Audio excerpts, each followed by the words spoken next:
Hi, I'm Jack Fagan and thanks for watching. So a couple of weeks ago I did a review of this, my new NTX1 Yamaha crossover guitar.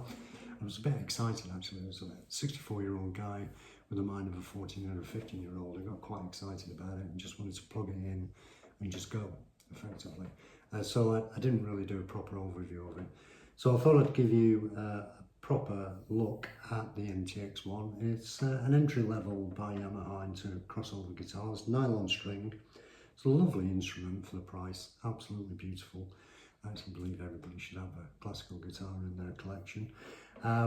So let's have a talk about it. So first things first, the electronics. I don't know if you can see that so well, but on the electronics board you've got a equalizer with low, medium, high, obviously a volume level for when you plug it in.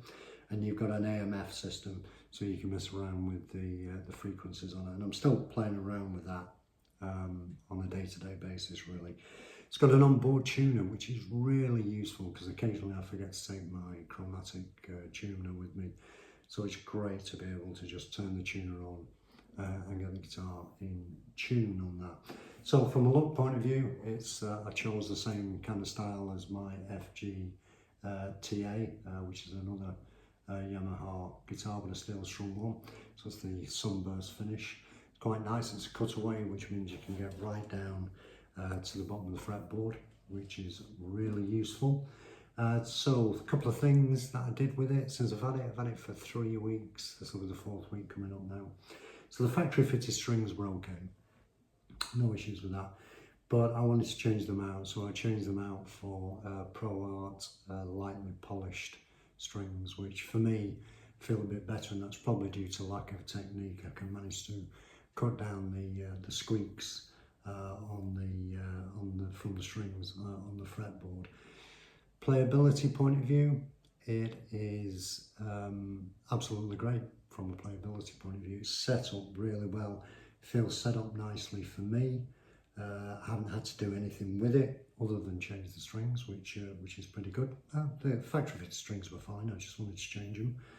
And it's been a really good guitar. And what do I use it for? Well, I kind of use it for putting together song ideas. I'm a lyricist, so I'll write the lyrics for songs, and then I get a tune in my head, and I just want to play around trying to pick out the different tunes on it. And it's really good for doing that. It's got a quite nice mellow sound to it, and it's kind of become one of my 2 go-to guitars, and I've always got 2 guitars out at any one time. Sounds very ostentatious, that, doesn't it?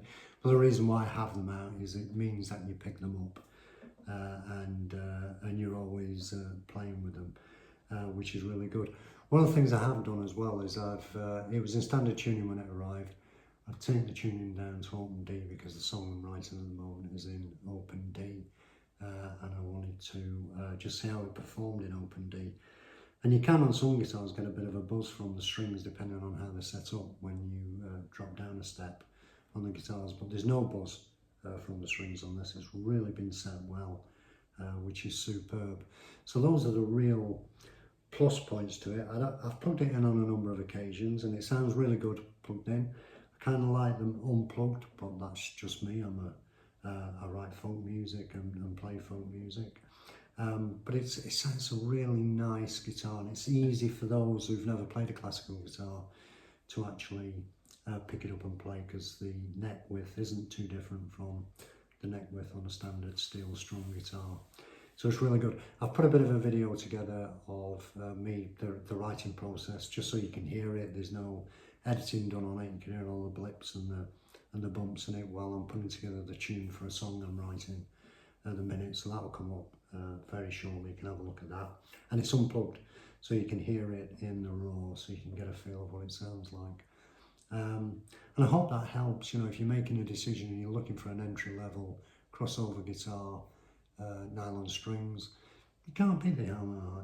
It's a really nice setup guitar. It's not sponsored, by the way, this by Yamaha or anybody else, or Pro Art strings. Just want to make that plain to everyone. But it's a really nice setup guitar, relatively easy to play. I love it. It's definitely my go-to. But anyway, I'll have a quick look at this very short 1 minute piece about the writing process of putting together the tune. You can hear this guitar in the raw. It's just one small piece of the song that I'm working on, and then come back and I'll tell you what I hate about it. Thank you.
Okay, so that was a bit of an overview of what it's like playing it and using it to write songs, and you can see I'm not taking much time over it. I'm just trying to piece those together in my mind, as most musicians, I guess, do.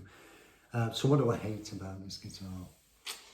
And hate's a strong word, so I have to say I don't hate anything about this guitar. I think the thing that I hate the most about it is that I have to put it down. Because I had to share the love between this and the FG TA, which I'll do a review of at a later date. One of the things to bear in mind that people will tell you on the lower end guitars, the undersaddle pickup isn't that great. Well, I think I've got around that now. I've bought some wires, and I'll go over that in another video. And I've bought a Zoom H8, and I'll show you how that performs against the Scarlett Focusrite in a later video. But it's cut down any noise that you get from the guitar, so you get a clean signal going in. But I'll cover those in a later video. This really is about the NTX1, in my opinion, and it is only my opinion, as an old hack. It's a great little guitar, and it's had plenty of action over the last 3 or 4 weeks. Can't seem to put it down. Just love playing it. So thank you very much for watching. If you found it useful, why not subscribe? Thank you.